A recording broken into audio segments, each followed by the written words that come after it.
Assalamualaikum Assalamualaikum warahmatullahi warahmatullahi wabarakatuh. wabarakatuh. Perkenalkan, saya Sylvia Nuralisa dengan NPM 0221240038 dari kelas Ekstensi Akuntansi semester 3 bersama rekan saya. Saya Ahmad Zaifuddin dari Ekstensi Akuntansi juga dengan nomor NPM 022124026. Kami di sini akan mempraktekkan kegiatan interview kerja antara pewawancara dengan narasumber di mata kuliah Bisnis Komunikasi dan Negosiasi dengan dosen pengampu Bapak Supriyanto SEMM.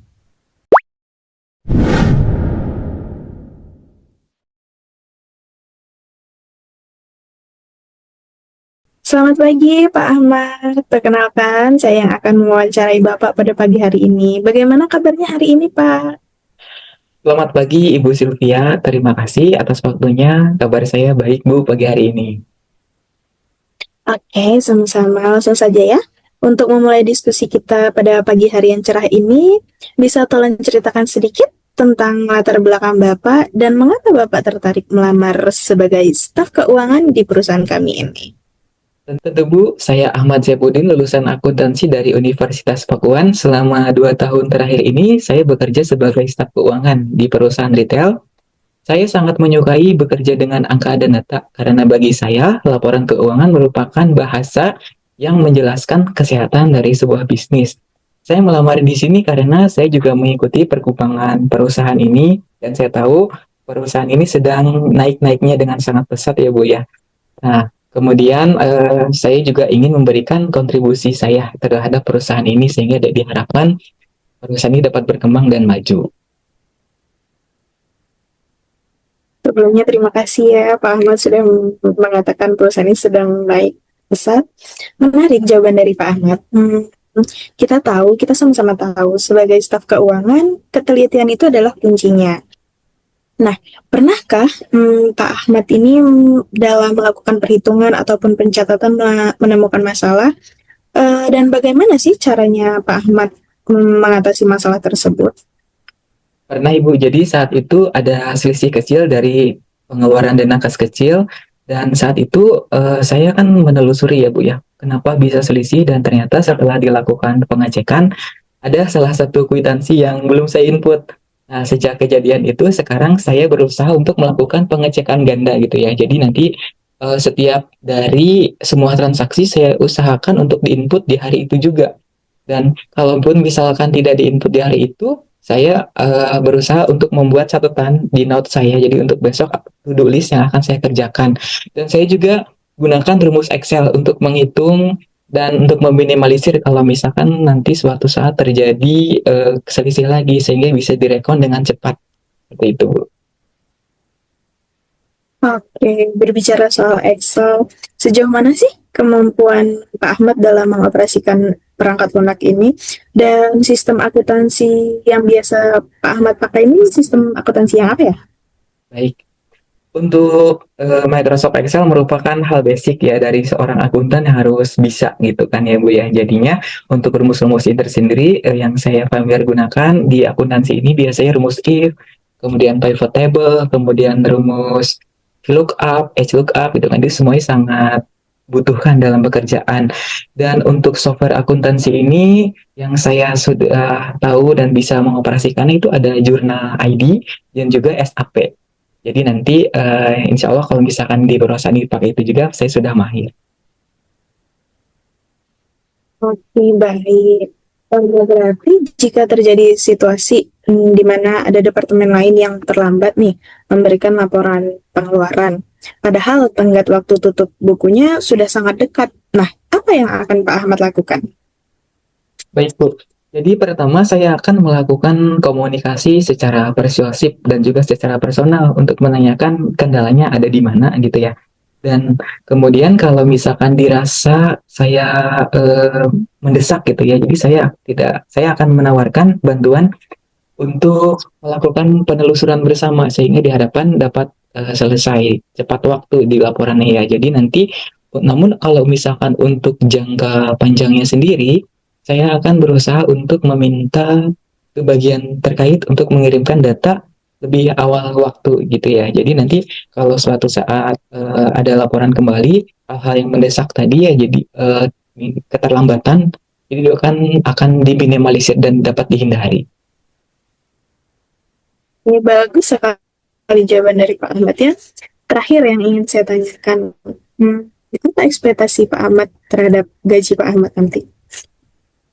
Berdasarkan riset saya mengenai posisi staf keuangan di area ini dan juga dengan mempertimbangkan pengalaman saya selama 2 tahun terakhir, saya berharap gaji ada di kisaran antara 6 sampai dengan 8 juta. Namun saya juga terbuka lebar untuk mendiskusikan hal ini sesuai dengan kebijakan perusahaan Ibu. Baik, Pak Ahmad. Terima kasih ya atas jawabannya. Apakah ada yang ingin Pak Ahmad tanyakan kepada saya? Ya, ada Bu. Saya ingin tahu seperti apa sih Bu tantangan terbesar yang dihadapi posisi tim keuangan di perusahaan ini? Oke, pertanyaan yang bagus. Saat ini kami sedang melakukan digitalisasi seluruh laporan fisik ke sistem cloud. Jadi, kami butuh staf yang cekatan. Oke, informasi selanjutnya akan kami kabari via email paling lambat minggu depan ya, Pak Ahmad. Baik Ibu, terima kasih. Saya tunggu kabar baiknya Bu ya. Iya, oke. Jadi diskusinya cukup sampai sini dulu ya. Baik Ibu. Terima kasih atas waktunya, Pak Ahmad. Ya, terima kasih sama-sama Ibu.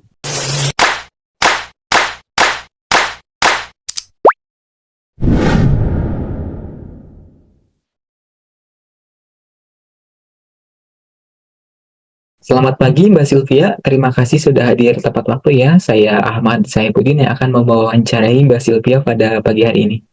Saya sudah meninjau mengenai riwayat karir Mbak Sylvia dan juga portofolionya. Untuk membuka diskusi kita hari ini, bisa Mbak Sylvia jelaskan secara komprehensif mengenai peran strategi seorang akunting di dalam membantu pengambilan keputusan manajemen berdasarkan pengalaman Mbak Sylvia. Selamat pagi juga, Pak. Terima kasih sebelumnya atas kesempatannya. Menurut saya, peran seorang akuntan tidak hanya sekedar mencatat transaksi, tetapi juga sebagai penyedia data yang kredibel. Di perusahaan sebelumnya, saya tidak hanya menyajikan laporan hasil keuangan, tetapi saya juga menyediakan atau menganalisis rasio likuiditas dan profitabilitas. Dengan data tersebut, manajemen perusahaan bisa memutuskan nih, apakah perusahaan mampu melakukan ekspansi atau justru harus melakukan efisiensi terhadap pos biaya tertentu. Jadi, saya memposisikan diri saya sebagai strategi mitra atau mitra strategi yang menerjemahkan angka menjadi informasi yang dapat ditindaklanjuti. Baik, sangat menarik ya. Nah, kemudian dalam akuntansi ini kan sering terjadi perdebatan antara pengakuan pendapatan dan juga pengakuan beban. Nah, jika suatu saat Mbak Sylvia dihadapkan pada situasi bahwa Mbak Sylvia harus mengakui pendapatan, padahal menurut PSAK itu belum saatnya diakui. Nah, bagaimana profesionalisme Mbak Sylvia dalam hal ini?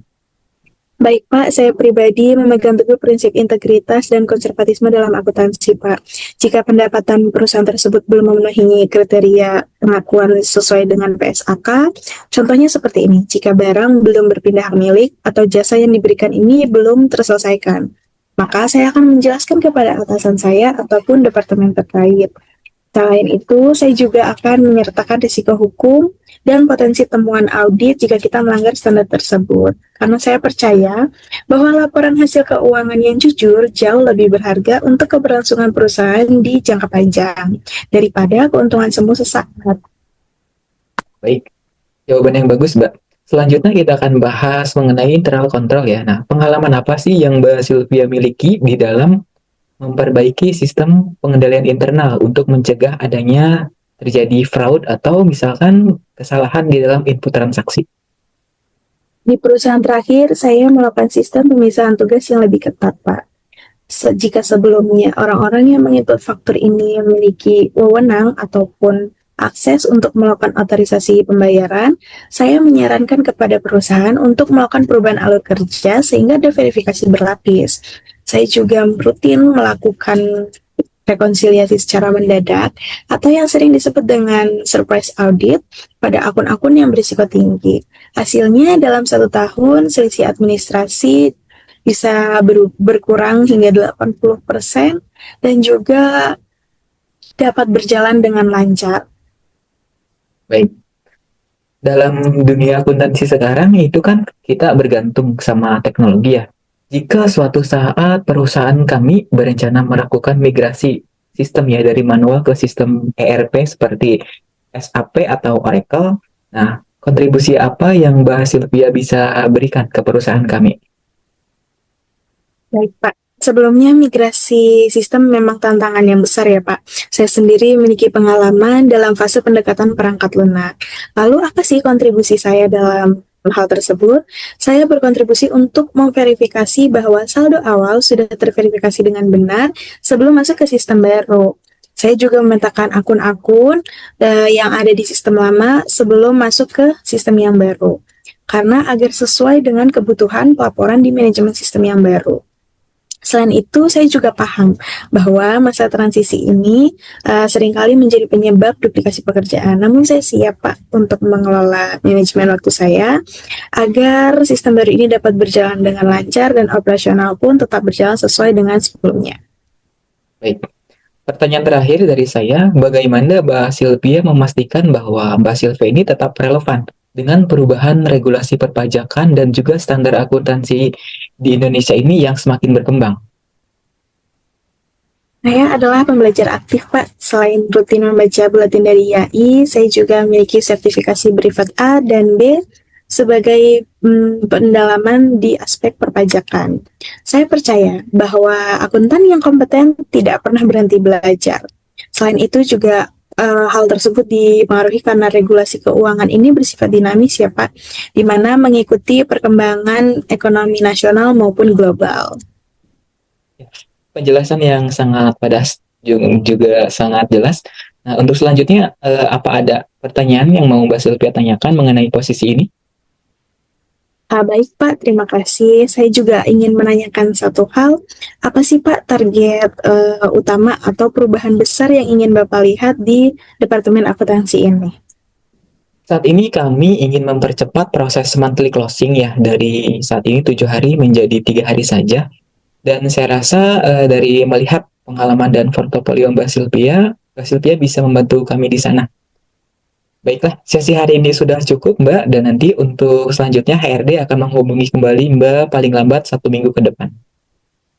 Oke, baik Pak Ahmad. Terima kasih banyak atas kesempatan yang telah diberikan kepada saya. Semoga jawaban dari saya bisa menjadi bahan pertimbangan bagi Bapak dan perusahaan. Baik, sama-sama Mbak. Mbak Sylvia, baik, sebelum panggilan ini saya tutup, boleh dibantu di share screen dari layarnya Mbak Sylvia? Oh, baik Pak. Boleh. Sebentar ya Pak.